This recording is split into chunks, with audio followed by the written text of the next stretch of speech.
नमस्कार दोस्तों। मेरे पास कुछ सवाल आए थे कि क्या यूपीपीसीएस प्री के लिए घटना चक्र काफ़ी हैं।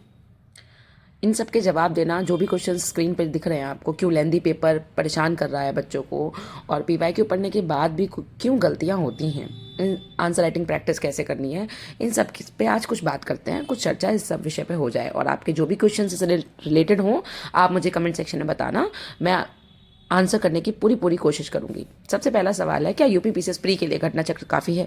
तो जवाब है नहीं, घटना चक्र काफ़ी नहीं है। क्यों काफ़ी नहीं है? क्योंकि पेपर हर साल टफर टफर की दिशा में बढ़ता चला जा रहा है और आप सिर्फ पीवाईक्यू के बेसिस पर नहीं जा सकते। पीवाईक्यू एक बेस, बहुत बड़ा नींव है। आप जैसे कि एक इमारत को बनाने के लिए एक नींव की ज़रूरत होती है, तो आपने बेडरॉक में, नींव में डाल दी पीवाईक्यू, वो भी ऐसे पीवाईक्यू कि आपको तटस्थ हो जाएं। पीवाईक्यू के बिना नहीं हो सकता, लेकिन सिर्फ पीवाईक्यू से नहीं होगा। आपने नींव बना ली, अब आपको इमारत बनाने के लिए थोड़ा और काम करना पड़ेगा। आपको थोड़ा सा बुक्स पढ़नी पड़ेंगी। बिना बुक्स पढ़े, देखो ये सिर्फ प्री की बात नहीं है, ये इंटीग्रेटेड प्रोसेस है, प्री और मेंस की। और तुम जब जितनी जल्दी ये बात समझ जाओगे उतना ही आसान हो जाएगा तुम्हारा प्री और मेंस दोनों निकलना। क्या होता है, आप सिर्फ प्री को टारगेट करते हो और आप प्री पीवाईक्यू के दम पे निकाल भी लेते हो, मान लो एक आध बार, तो भी आपका मेंस नहीं निकलता। मेंस लिखने का या तो आप कट ऑफ के एक आध पीछे रह जाते हो नंबर। क्यों ऐसा क्यों हो रहा है? क्योंकि आपने बेसिक बुक्स को किनारे कर दिया। आपने पॉलिटी के लिए लक्ष्मीकांत देखना जरूरी नहीं समझा, आपने हिस्ट्री के लिए कोई बुक जरूरी नहीं समझी, ना किरण पढ़ी ना स्पेक्ट्रम पढ़ी, और आप दौड़ते चले गए इस दौड़ में। तो यहाँ पर आप थोड़ी सी गलती कर जाते हो। कुछ बेसिक सब्जेक्ट्स हैं जिनके लिए आपको बुक्स का सहारा लेना मैंडेटरी है, अकॉर्डिंग टू मी। जितना मेरा अनुभव है वो ये कहता है कि कुछ बेसिक सब्जेक्ट के लिए, कोर सब्जेक्ट जिसे कहते हैं पॉलिटी, जिसे कहते हैं हिस्ट्री, जिसे कहते हैं ज्योग्राफी, इनके लिए आप बिना किताबों के पढ़े नहीं जा सकते, क्योंकि वहाँ क्वेश्चन कॉन्सेप्ट प्लस फैक्ट दोनों बेस पूछे जा सकते हैं। और कब आयोग किस पैटर्न पे क्वेश्चन पूछता है ये आप डिसाइड नहीं करते, ये आयोग डिसाइड करता है। और सिर्फ फैक्ट्स पे क्वेश्चंस कभी नहीं आते पीसीएस में, हमेशा क्वेश्चंस दोनों चीज़ों से पूछे जाते हैं। और अगर आप मेंस लिखने जाओगे तो आपके पास डेटा होना चाहिए दिमाग में, क्योंकि मेंस में तो एग्जैक्ट कॉन्सेप्ट ही पूछेंगे आपसे, वहाँ फैक्ट्स के साथ साथ कॉन्सेप्ट। तो आप जब प्री देते हो ना, जब, तो आप ये भूलो मत कि ये पूरा एग्जाम है। तो जो एग्जामिनर क्वेश्चन बना रहा है ना, वो मेंस को ध्यान में रख के कभी क्वेश्चन फ्रेम करता है।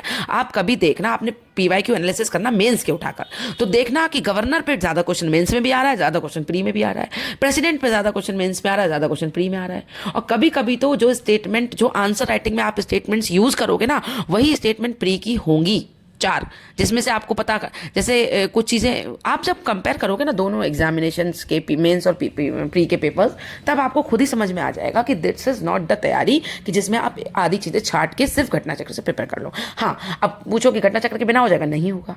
पीवाईक्यू आपको मतलब घटना चक्र क्या, it's not about the publication, it's about the PYQ. घटना चक्र में क्या है, पीवाईक्यू है और उनका एक्सप्लेनेशन है। हाँ, एक वो अच्छी बुक है क्योंकि उसने एक जगह पे सारी चीज़ों को कंसोलिडेट करके रख दिया, आपका काम आसान कर दिया। आप ढूंढते, आप इधर उधर भटकते, उससे आसान है ना एक ही जगह पे चीज़ें मिल जाना। तो घटना चक्र एक विश्वसनीय सोर्स है जिसको आपको रटना है। अब क्या लेंदी पेपर, अब सबसे पहले तीसरा सवाल आता है, पीवाईक्यू पढ़ने के बाद भी क्यों गलतियां होती हैं। हम तीसरे सवाल को पहले आंसर करेंगे क्योंकि वो इससे जुड़ा हुआ है। अब आपने घटना चक्र पढ़ ली, ठीक है, आप पीवाईक्यू पढ़ लिए और हो गया आपका काम खत्म, और आपके क्वेश्चंस फिर भी गलत हो रहे हैं, टेस्ट में भी गलत हो रहे थे, एग्जाम में भी गलत हो रहे हैं। ये क्यों हो रहा है, सोचा कभी? ये लैक ऑफ रिवीजन। वो पीवाईक्यू आपने जो पढ़े वो याद नहीं है आपको। मतलब याद कैसे नहीं है, जैसे डिस्कशन, जैसे दो दोस्तों के बीच में मान लीजिए डिस्कशन हो रहा है, उसने पूछा बैटल ऑफ प्लासी कब हुई, अब आपको एग्जैक्ट डेट ही नहीं याद आ रही, आपको नहीं पता प्लासी किधर है, आपको उससे रिलेटेड आप याद करने की कोशिश कर रहे हो पर याद नहीं आ रहा। हाँ, आपके नोट्स में लिखा है, आपके पास घटना चक्र है उसमें भी लिखा है, लेकिन आपके दिमाग में नहीं है। तो कंठस्थ होने चाहिए। कंठस्थ का मतलब है, देखो रट्टू लोग कहते हैं ना, रट्टू मल वाला ज्ञान काम नहीं आता, पर इस पेपर को निकालने के लिए आपको रटना पड़ेगा। मुझे भी यही लगता था। I being a science student, मेरी मैथ्स वगैरह बहुत अच्छी है और साइंस की स्टूडेंट रही हूँ, तो मुझे रटना चीज़ों को उतना नहीं लगता था, कि रटना सही नहीं लगता था। लगता था कि अरे समझ में आ गया, चीज़ें हो जाएंगी। पर वही गलती आप मत करो, समझने के बाद भी आपको रटना पड़ेगा। तो पहले क्यों नहीं रट लेते हो? रटने का काम पहले करो या बाद में? वो चीज़ रटना आपको समझने के बाद आसान बना देगा प्रोसेस को, रटने की प्रोसेस आपको और जल्दी रट जाएंगी, लेकिन चीज़ें रटनी पड़ेंगी। और एक बार रटने के बाद आपको क्या लगेगा, जिंदगी भर के लिए याद हो जाएगा? नहीं होगा, क्योंकि इस प्रोसेस में, पूरी एग्जाम में चाहिए आपको रिवीजन की साइकिल। मतलब 15 डेज रिवीजन, एक मंथ के बाद रिवीजन, 1.5 महीने के बाद रिवीजन, 2 महीने के बाद revision. You need revision for the whole of your year.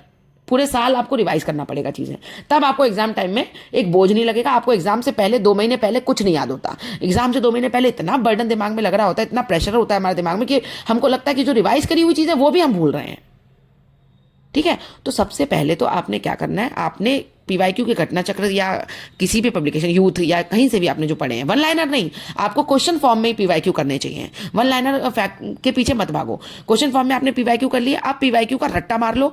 रट्टा मार लो, अगर समझ में आ जाए तो ठीक, कॉन्सेप्ट समझ में आ रहा है, बुक से पढ़ा है तो बढ़िया, नहीं आ रहा तो भी रट्टा मारो। और रट्टा मारने के बाद उनका मल्टीपल टाइम रिविजन करो, मल्टीपल टाइम, इतनी बार। आप ये समझ लो प्री की साइकिल में उलझने का सबसे बड़ा कारण है मल्टीपल टाइम रिवाइज ना करना।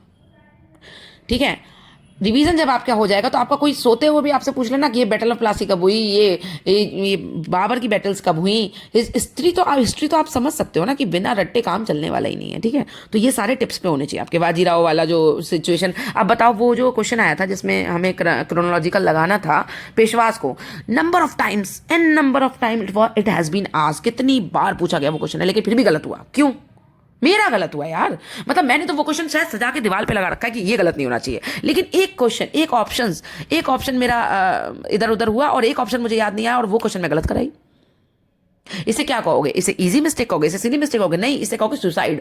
हाँ, एग्जाम में ना सिलेक्शन का सुसाइड। वो तो अच्छी बात है कि और ज्यादा गलतियां ना करने की वजह से मेरा ये क्वेश्चन कंपनसेट हो गया, नहीं तो भाई 95 पहुंच रहे हो अगर आप नेट करेक्ट, आप 100 भी पहुंच सकते थे अगर ये सिली मिस्टेक्स नहीं होती, लेकिन होती है ना चीजें।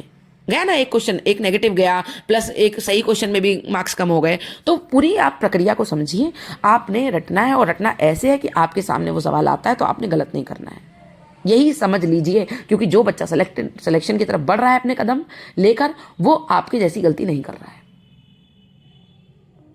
ठीक है, उसके बाद आप फिर लक पे आ जाते हो ना, फिर गलतियां जब आपसे हो जाती है तो फिर आप लक बेस्ड हो जाते हो। भगवान की थोड़ी सी कृपा फिर उस दिन रहती है जो आप थोड़े से नंबर ऑफ क्वेश्चन से कंपनसेट कर पाते हो उस गलतियों को। अदरवाइज अगर आपसे गलती होगी तो आप उन बच्चों से पहले ही पीछे हो गए जो वो गलती नहीं करके आ रहे होंगे। ठीक है, तो सबसे पहले 2 चीज़ समझ में आ गई, घटना चक्र पढ़नी है, और दूसरी चीज़ पीवाईक्यू पढ़ने के बाद ऐसे आत्मसात कर लेने हैं कि मतलब रट्टे होने चाहिए। अब लेंदी पेपर परेशान कर रहा है, now this is most of the students जो परेशान है इस चीज़ से कि लेंदी पेपर हैंडल नहीं हो रहा। बिल्कुल सही सवाल आपका, एकदम जेन्युइन है। लेंदी पेपर को हैंडल करना एक टफ टास्क होता जा रहा है। उस लेंदी पेपर को हैंडल करने के लिए आपको सबसे पहले करना है प्रैक्टिस। प्रैक्टिस कैसे? आपको टेस्ट सीरीज मैच करोगे उसके बराबर की प्रैक्टिस करने के लिए, तो वो कोई भी टेस्ट सीरीज मार्केट में ऐसी अवेलेबल है ही नहीं आज तक जो आयोग के उस लेवल को टच कर सके। So now what you have to do, आपको उठाने हैं पीवाईक्यू जितने भी अभी लेंदी आने शुरू हैं। 2024 वाला पेपर बहुत लेंदी था और टफ भी था, और ये वाला पेपर भी लेंदी था। तो आपने ऐसे ही पेपर्स उठाने हैं और इनको टाइम बाउंड मैनर में लगाना शुरू करना है। बिल्कुल पेपर उठा के लगाइए, दिया हुआ पेपर लगाइए। आपको रीडिंग स्किल डेवलप करनी है, आपको लेंदी पेपर 2 घंटे में इतना लंबा आप टेक्स्ट पढ़ सकें, ये आर्ट अपने अंदर डेवलप करनी है। देखिए 2024 में जब मैं ये पेपर देने गई थी तो मुझे भी एक झटका लगा था, एक शॉक लगा था कि इतना लेंदी पेपर मुझसे हैंडल नहीं हुआ था। हाँ, नहीं हुआ था, मुझे बिल्कुल टाइम नहीं मिला। मैंने जब देखा तो लास्ट में 15 मिनट बचे थे। When I am going to filled up my OMR, तो OMR भरने के टाइम पे एकदम से ऐसे मैं हिल गई थी, शॉक हो गई थी, और आते हुए क्वेश्चन भी गलत करके आई थी।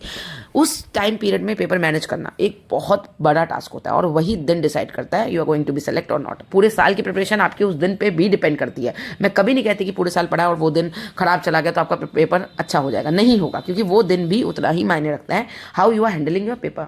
तो आपको पहले से प्रैक्टिस करनी है, आपकी रीडिंग स्किल्स बहुत ज़्यादा होनी चाहिए और स्पीड बढ़ाइए, बहुत ज़्यादा पढ़ने की कोशिश कीजिए। और ये कैसे होगा? जब आप बुक्स भी पढ़ेंगे और आप जब पीवाईक्यू भी बार बार पढ़ेंगे तो आपकी रीडिंग स्किल्स खुद ही उस हिसाब से बेटर होती जाएंगी। और आप एक माइंड मेकअप करके जाइए कि लेंदी पेपर होगा तो सबके लिए लेंदी है, उसी टाइम फ्रेम में सबको करना है। ये अगर आप दिमाग में रखोगे ना तो आप अपने आप से हैंडल करना पेपर को सीख जाओगे।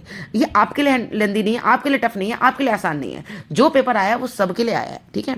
उसी में आपको भी करना है, उसी में बाकी लोगों को भी करना है। तो ये पहले से माइंड मेकअप करके जाइए कि मुझे फटाक से, मुझे एक क्वेश्चन में अटकना ही नहीं है। अगर एक क्वेश्चन बहुत टफ आ गया और मैं वहां अटक गया या मैं अटक गई तो मुझे वहां से निकलना है, स्किप दैट क्वेश्चन, स्किप कर देना है, क्योंकि वो एक क्वेश्चन आपके आगे वाला पूरा पेपर ले जाने वाला है। तो ऐसा नहीं करना है, ठीक है? और OMR भरते समय भी थोड़ी समझदारी बरतनी है, और OMR जहां बिल्कुल श्योर हो उसमें भरते ही चलना है।